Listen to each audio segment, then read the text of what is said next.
Hello and welcome to Buza TV. I am your host, King Gerald. Today on Buza TV, I'm here to talk on child education. You remember the last time we discussed, we've had us talking on um, a child is no doll, don't call a child doll, how tips on how to train your child and things to do.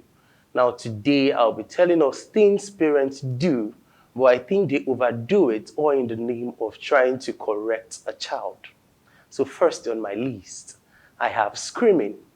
Most parents think the best way to correct a child is by shouting. It's fine, you can scream at a child, but you overdo it. In that case, you tend to inflict fear into the child. I said this in one of my previous episodes. I said, inflicting fear in a child doesn't mean you are helping that child. It doesn't mean you are correcting that child. You might be doing that for just that, for just that second or for just that scene, but you are not doing it for the long term. So inflicting fear in a child doesn't really help.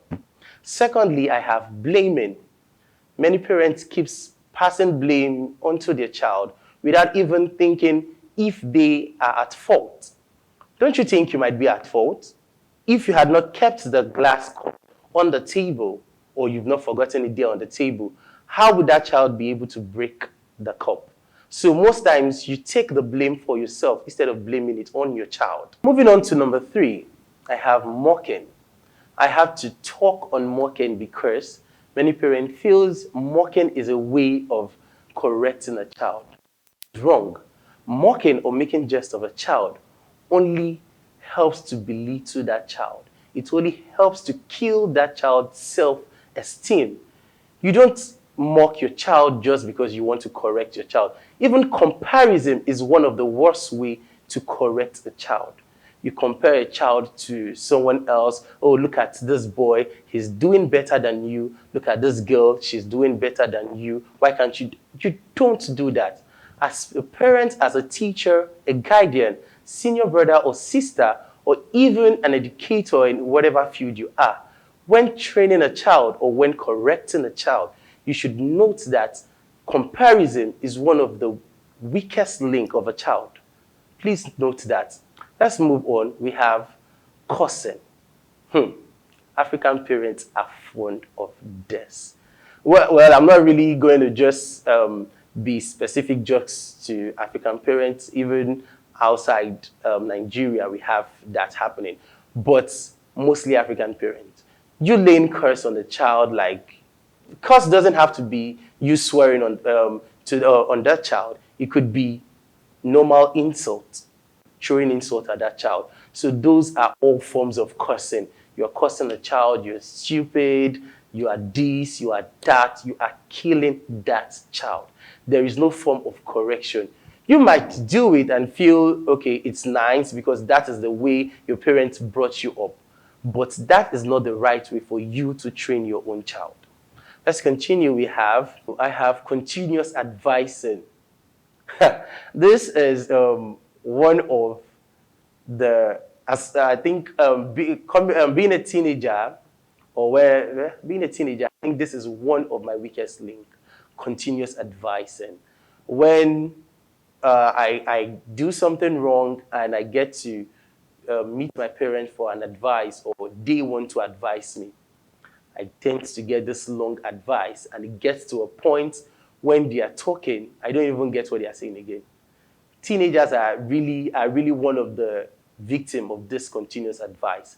So as parents, when you want to give advice to your child or whoever you're trying to correct, please try and go straight forward. Try and be plain. Just go straight, hit the nail on the head. You did this is wrong. Why did you do it? Correct yourself. Don't do it next time because it has this impact on you. It has that impact on you. Be straightforward. Don't just start, even if you want to put in stories to back up what you're saying or to back up your advice, it's cool. You can put in story to back up your advice, but please make it as brief as possible. How can you be advising somebody for 45 minutes, 50 minutes? Like, seriously. it's going to get tiring. It could even get to a point you'll be talking, the person is no longer listening, the person is just hearing you. So because you don't know there's a difference between hearing and listening. You could just be talking, the person is hearing, okay, but the person is not listening. So at the end of the day, the person did not get one thing of what you've said. So that is also one of the things we overdo. So next on my list, I have beating.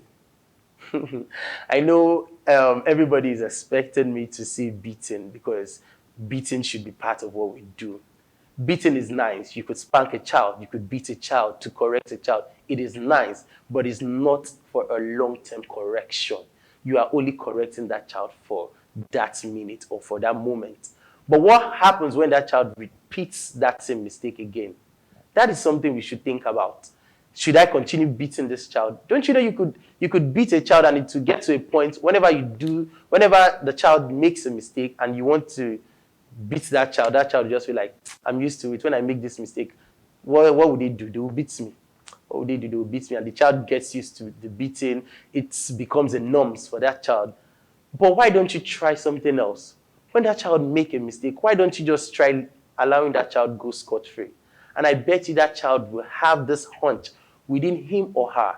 So those are the things we do. Those are the little mistakes parents do. They think I am correcting my child. You are not correcting your child by just beating that child. It is okay to beat your child, to correct your child. It is okay, but don't make it a continuous thing. Don't overdo it. Don't make it something that you must always do. Most time, you allow that child go. I could remember when I was in my, I think I was 18 years or thereabout. Yes, I broke half a crate of egg. When I did that, my mom came in.